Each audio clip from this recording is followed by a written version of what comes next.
Good morning, evening, or night, wherever you are. Welcome to WHAM today. Take a deep breath, clear your mind, and let's drift through the whispers of today's world, one quiet thought at a time, as we wrap up Sunday, 29th, June 2025. Let's see what stories are unfolding around us. Iran's nuclear ambitions remain a focal point, with Ambassador Amir Said Iravani declaring that enrichment activities will never stop, while also expressing openness to negotiations, stopping short of unconditional surrender. The hunt continues for over 400 kg of missing uranium following recent strikes, an amount sufficient for several nuclear weapons. Conflicting reports persist regarding the impact of U.S. strikes on Iran's nuclear capabilities. The CIA chief reportedly told lawmakers that strikes on Iran's metal conversion site set back its nuclear program by years, even if the uranium remains intact, while the IAEA Director General, Rafael Mariano Grossi, stated the U.S. attack may only set back their nuclear program by a few months, noting Iran had a very vast, ambitious nuclear program. Intercepted Iranian communications reportedly downplay the damage from the U.S. attack. White House Press Secretary Caroline Leavitt claims their nuclear weapons program is over, while Senator Lindsey Graham stated that it is too early to tell if Iran has abandoned its nuclear ambitions following recent U.S. strikes. Iran has expressed serious doubts about Israel's commitment to the ceasefire and warned of a strong response to any violations, a message conveyed by Iran's chief of staff to the Saudi defense minister. The Iranian Armed Forces chief of staff has stated that Iran is ready to respond with force if attacked again. Iran's judiciary, via Mizan, reports that 71 people were killed in the Israeli strike on Evin Prison, Tehran's most notorious jail for political prisoners. In the U.S., under the Trump administration, some Iranians who have resided in the country for decades are being arrested by immigration authorities as part of a deportation drive. The Israel-Gaza conflict continues, with Gaza's Civil Defense Agency reporting that Israeli attacks have killed at least 14 people, including 3 children. Israeli Prime Minister Benjamin Netanyahu believes the outcome of the recent war with Iran has created opportunities for Israel, including the potential return of hostages held in Gaza. Turning to the United States, President Donald Trump is considering compelling journalists to reveal sources who leaked details of a U.S. intelligence report on the impact of recent strikes on Iran, potentially prosecuting both journalists and their sources. Russia's muted response to Iran during the war with Israel underscores Russia's diminished superpower status and its strategic neglect of allies in the Middle East, Levant, and South Caucasus.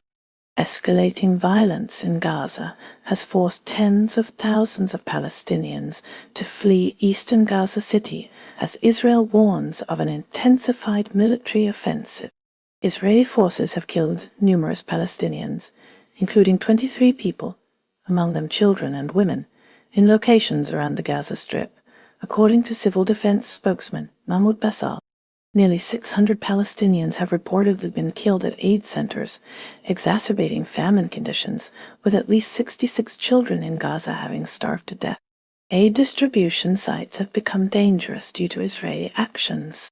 Despite ceasefire calls, Israel seems set to expand its operations into Gaza City. Meanwhile, U.S. President Donald Trump has urged both Israel and Hamas to reach a deal, stating that signs of progress are emerging as US and Israeli leaders discuss a potential truce. Plans are underway for Prime Minister Benjamin Netanyahu to visit Washington, D.C. Turning to Israel, an Israeli court postponed Prime Minister Benjamin Netanyahu's appearance in his corruption trial, accepting his request based on classified diplomatic and security reasons. Israel is also reportedly building military positions beyond its borders, increasing the risk of repercussions from regional partners wary of its assertiveness following the conflict with Iran. Following a recent war with Israel, Iran faces an uncertain future. An Israeli attack on Evin Prison in Tehran resulted in 71 deaths, according to Iranian state media reports. Political scientist Vali Nasser warns that the U.S. doesn't have a regime change option in Iran regarding the question if the Iran war was to establish Israel's control over the Middle East. In the United States, President Donald Trump is calling for progress in ceasefire talks in the war in Gaza, as Israel and Hamas are reportedly nearing an agreement. He has urged both sides to make the deal, citing emerging signs of progress. In the United Kingdom, British Prime Minister Keir Starmer and Glastonbury organisers condemned the chanting against the Israeli military during a performance at the festival by Bob Vylan. The band led a crowd in a chant of death to the ID, Israel Defense Forces, during their performance. Ukraine faced its largest aerial assault from Russia since the war began, with drones and missiles striking various regions, prompting civilians to seek refuge in subway stations. A Ukrainian pilot died attempting to fly a damaged F-16 fighter jet away from a settlement before being able to eject, resulting in the loss of the aircraft. President Volodymyr Zelensky has approved Ukraine's withdrawal from the Ottawa Convention, banning landmines, and appealed for increased U.S. aid. Turning to the United Kingdom, a scope report forecasts that the extra costs borne by disabled people will rise by almost 12% to £14,688 sterling in 5 years. The government avoided a rebellion by Labour MPs, agreeing to exempt personal independence payments from its welfare bill. Police are investigating musicians, including Irish rappers Kneecap and Bobby Vylan of Bob Vylan, for leading pro-Palestinian chants like Death to the IDF and Free Palestine at the Glastonbury Festival. The expansion of Shine and Temu in the UK is aided by family warehouses, such as Kevin Zhang's in Gloucester, facilitating direct shipments from China to British consumers. China is seeing a surge in demand for high-quality training data as the country races to develop advanced AI applications. In Beijing, humanoid robot teams playing fully autonomous soccer matches are drawing public attention. This contrasts with the performance of China's men's soccer team. China is also investigating motion sickness issues in electric vehicles. Researchers in Japan have suggested a low-tech solution, a simple sound. Following assurances about safety and quality, and independent testing showing no abnormalities, China is allowing a partial resumption of seafood imports from Japan. China's state broadcaster has unveiled a new graphite bomb designed to disable enemy power stations, potentially causing a complete loss of electricity in targeted areas. Local officials across China are reportedly avoiding dining out to adhere to stringent austerity measures, which in some cases exceed central government regulations. In Taiwan, Chinese immigrants, many of whom are Chinese women married to men from Taiwan, must prove they have relinquished their household registration in China by June 30th under national security measures. Europe's strategic autonomy continues to be a challenge, especially when engaging with China and considering the potential return of Donald Trump as US president, highlighting existing weaknesses in global affairs. Simon Wang has become the highest drafted Chinese-born player in NHL history, with hopes of inspiring other kids from China. United States senators began debating domestic policy legislation put forth by Donald Trump, which includes tax cuts, more spending on immigration enforcement, and less funding for healthcare and food assistance. Democrats demanded the entire 940-page bill be read aloud. Senator Mark Warner claimed the Trump administration threatened to cut funding to the University of Virginia, UVA, if President Jim Ryan, a supporter of diversity initiatives, didn't resign. Edwin Alden, the mayor of Tinian, voiced concerns that expanding the U.S. military could harm ecosystems already at risk from climate change. Nisun Mahboobi, a U.S. expert on Chinese law from the University of Pennsylvania, emphasized the importance of discussions between students, think tanks, government officials, and foreigners in China about US-China relations, following a student trip to China. Turning to Australia, Prime Minister Anthony Albanese asserted that trade tariffs imposed on Australia by the U.S. Trump administration should be zero. Relations between the two nations have been tense due to Donald Trump's tariff policies and his push for Western countries to increase their defense spending. In the world of Formula One, Lando Norris's victory at the Austrian Grand Prix reduced the difference between him and Oscar Piastri to 15 points in the F1 driver standings after 11 races. Finally, in South Carolina, the story of George is detailed in the context of the U.S. justice system and its failures concerning African Americans in South Carolina's child execution. True crime reports. India witnessed a tragic crowd surge at a Hindu festival in Puri, resulting in at least 3 fatalities and numerous hospitalizations. The country is also grappling with a disturbing trend of spousal killings involving newlywed brides, igniting a national conversation about gender dynamics, justice, and societal pressures. In one specific case, authorities have accused 25-year-old Sonam Raghuvanshi of plotting with her boyfriend to murder her husband, following a devastating aviation disaster that claimed the lives of nearly 300 people. Tata Group chairman Natarajan Chandrasekaran has assumed direct oversight of Air India's operations, aiming to restore confidence in the airline and bolster the overall safety of Indian aviation. Separately, Simran, a 24-year-old Indian woman, has gone missing in the U.S. after arriving for an arranged marriage on June 20. Surveillance footage captured her awaiting someone while using her phone. Turning to Canada, former High Commissioner to India Stuart Beck suggests that Prime Minister Mark Carney is keen on revitalizing the relationship between the two nations and intends to reset diplomatic ties. Australia is contending with multifaceted challenges, both at home and abroad.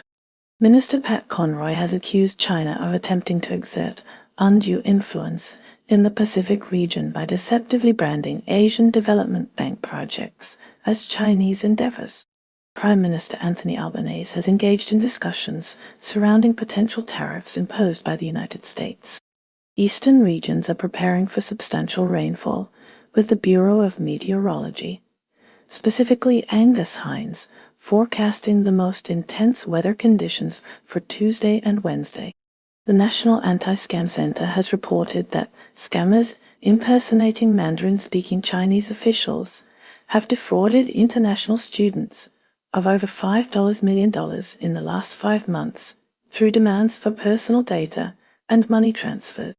Hannah Thomas, a former Greens candidate who previously opposed Anthony Albanese, was charged with resisting police during a pro-Palestinian demonstration in Belmore and subsequently hospitalized due to facial injuries.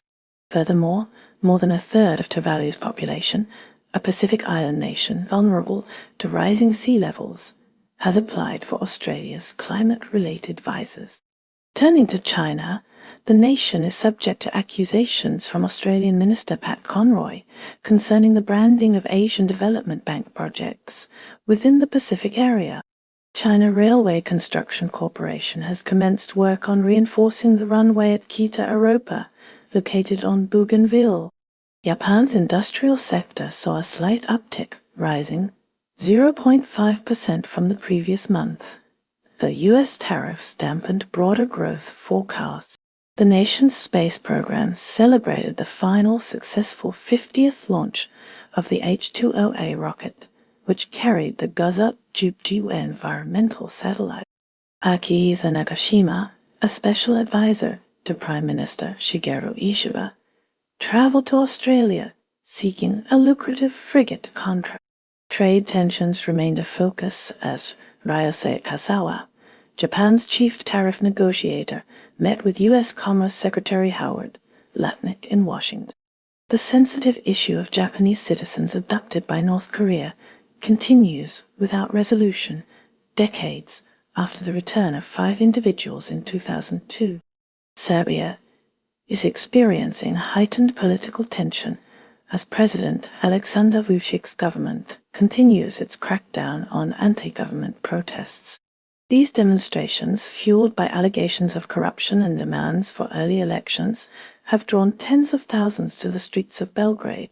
The protests escalated into violence, prompting a forceful response from the police, who deployed tear gas and made numerous arrests. The aftermath saw thousands of protesters establishing street blockades. Currently, 38 individuals remain in custody, and President Vučić has publicly stated his intent to pursue further arrests in connection with the unrest. France is grappling with a new nationwide smoking ban and battling wildfires amidst a severe European heatwave. The smoking ban extends to beaches, parks, bus shelters, libraries, swimming pools, and schools, primarily to shield children from secondhand smoke.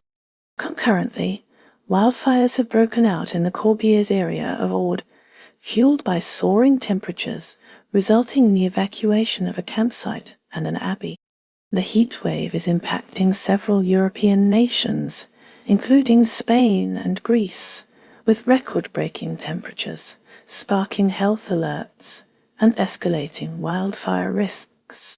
Brazil is currently witnessing a series of political maneuvers as former President Jair Bolsonaro continues to rally his supporters in Sao Paulo. These rallies serve as a visible demonstration of his continued influence amid his ongoing Supreme Court trial, which centers around accusations of orchestrating a coup plot. In a separate development, the Catholic Church in Brazil is embracing modern methods to connect with younger demographics. This includes partnering with social media influencers and showcasing the talents of DJs and beatboxing nuns. 2 Brazilian nuns have specifically garnered widespread attention for their beatboxing abilities, which they are now using to promote the Catholic Church and the mission of their religious order. Bangladesh witnessed the arrest of the primary suspect in a rape case involving a woman from a minority community, along with others accused of disclosing the victim's identity. Adding to the political landscape, Shafiqul Alam, an associate of Yunus, anticipates that the approaching general elections, slated for the first half of April of the following year, will be the most credible ever held in the nation. Pakistan has closed a vital border crossing with Afghanistan, citing unspecified security concerns. Abidullah Faruqi, a spokesperson for the interim Afghan government's border forces, reported the closure and noted the lack of a detailed explanation from Pakistani officials. Moreover, women in Pakistan who are active online and engage in economic activities frequently experience harassment, breaches of privacy, and even violence. Southern Europe is bracing for intense heat, increasing the risk of wildfires. Italy is among the hardest hit, with temperatures soaring to dangerous levels. Greece is also facing extreme heat, raising concerns about potential blazes. Spain is struggling with similar conditions, and authorities are on high alert. Portugal, likewise, is grappling with elevated temperatures, exacerbating fire risks. Sudan is currently grappling with a severe humanitarian crisis, intensified by the continuing civil war. This conflict is overwhelming border towns in neighboring Chad. The influx of refugees is causing a collapse of humanitarian aid infrastructure. Refugee camps are facing a growing catastrophe. In eastern Sudan, a mining accident has added to the nation's woes.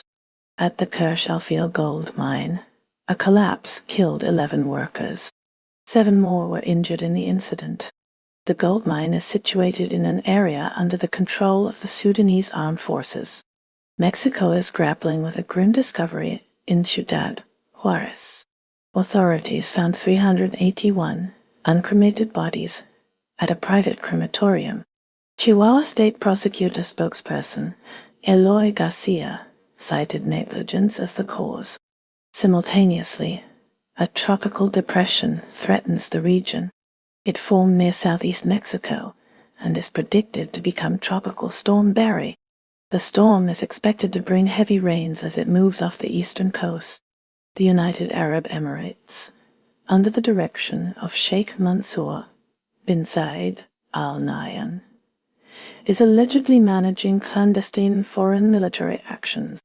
Shifting focus to France, recent protests have erupted across the nation following President Emmanuel Macron's decision to raise the retirement age from 62 to 64. Demonstrations have been widespread, with unions playing a central role in organizing the dissent, reflecting deep societal divisions. Transitioning to the United States, the Federal Reserve recently increased interest rates by another 0.25%, aiming to combat persistent inflation. This move is expected to further tighten credit conditions and potentially slow economic growth, sparking debate among economists regarding its long-term impact. Tanzania faces legal action as activists Boniface Mwangi from Kenya and Agatha Atuhaire from Uganda plan to sue the government. Their lawsuit alleges illegal detention and sexual torture during their visit to Dar es Salaam, where they were supporting an opposition politician. In a separate tragic event in Tanzania's Kilimanjaro region, a bus crash and fire claimed the lives of at least 37 or 38 individuals, with 28 others sustaining injuries. The accident took place in a remote northern part of the country. Uganda's President Yoweri Museveni, now 80, has announced he will seek another term. This would extend his presidency to nearly 4 decades. Museveni promised to dramatically expand Uganda's economy. He aims to grow it from $66 billion to $500 billion in 5 years. Bobi Wine is expected to challenge him in the next election. Jamaica is actively cultivating its film industry through strategic investments. The recent Black River Film Festival served as a crucial platform, linking Jamaican filmmakers with influential international producers and directors.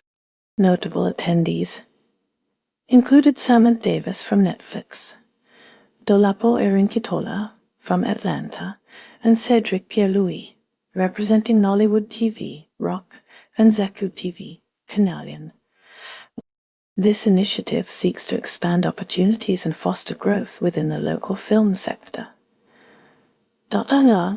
Europe is facing a severe heat wave in 2025, with temperatures predicted to reach 42 degrees C, 107.6 degrees F. Spain's meteorological office, HAMET, has issued heat warnings, particularly for the southern region. This early summer heat wave is breaking June temperature records. The heat is expected to intensify throughout the week. Costa Rica is on alert following the death of a Nicaraguan human rights activist, fearing the Ortega regime may be targeting dissidents residing outside Nicaragua. Turning to Canada, Prime Minister Justin Trudeau announced new sanctions targeting individuals and entities connected to the Myanmar military junta. These sanctions are in response to the ongoing human rights abuses and the continued suppression of democracy in Myanmar. The Philippines is grappling with concerns over its tourism industry, ranking 7th among Southeast Asian countries for tourist arrivals. This underwhelming performance is blamed on insufficient infrastructure, costly travel, and accessibility challenges. In a separate development in the Philippines, a suspect in the disappearances of 34 cockfighters between 2021 and 2022 has implicated police officers and a well-known female personality, potentially reviving the investigation into the long unresolved mystery. Europe grapples with the impacts of mass tourism, prompting cities like Cannes, Nice, Venice, Barcelona, and Amsterdam to enact restrictions, especially targeting cruise ships. These measures aim to curb the adverse effects of over-tourism on local communities and environments. The future of NATO is now closely tied to how European leaders prepare for a potential second term of Donald Trump as President of the United States. This anticipation is influencing strategic planning and defense considerations within the alliance. 5 of the 6 countries sharing borders with both Russia and Belarus are planning to fortify their borders with landmines. Azerbaijan has ceased all cultural exchanges with Russian institutions in response to the deaths of 2 Azerbaijani citizens during recent Russian police actions in Yekaterinburg. Turning to the Democratic Republic of the Congo, the nation has formalized an agreement with Rwanda, hoping to bring an end to their protracted conflict. Morocco is actively pursuing a role as a mediator, connecting Europe with the Sahel states, aiming to facilitate access for the Sahel region to the Atlantic Ocean. Shifting to Asia, a Chinese analyst posited that Cambodia could potentially use Chinese weaponry against Thailand. However, the analyst also noted the limited range of those weapons and the unlikelihood of Chinese support for such a conflict. Thailand's pet food industry faces challenges because of tariffs levied by the United States, causing some U.S. importers to seek alternative suppliers, even though Thailand is the largest overseas supplier to the U.S. Hong Kong currently leads in IPOs, but Singapore is actively trying to become a more appealing listing destination. A recent example saw FBAT, a Thai company incorporated in Singapore, listing on the Hong Kong Stock Exchange after a coney $16 billion IPO. In Europe, thousands of Norwegians mistakenly received notifications that they had won significant prizes in the Euro jackpot draw. This error, attributed to Norsk Tipping, the state-owned gambling operator, resulted in the resignation of the company's CEO. UEFA Women's Euro 2025 will be hosted in Switzerland, with details available on the full match schedule, groups, format, and viewing options. Over in North America, Canada is prioritizing the maintenance of its sovereignty and its value as a partner, with a clear focus on avoiding deeper integration with the United States. In New York City, Zoran Mamdani, known for his criticism of Israel, is expected to secure the Democratic nomination for mayor. Moving to South America, the search continues in Chile for the remains of Michael Woodward, a priest believed to have been murdered on a Pinochet torture vessel, but forensic teams found no remains at Playa Ancha Cemetery in Valparaiso. Finally, in Afghanistan, tourism is slowly returning, with visitors arriving by various means, including planes, motorbikes, camper vans, and bicycles, with the Taliban government expressing its welcome. And that's a wrap for today's news, because even headlines need a nap. Stay curious, stay kind, and let the noise fade as you find your quiet. Take care, stay awesome, and I'll see you next time on WHAM Today.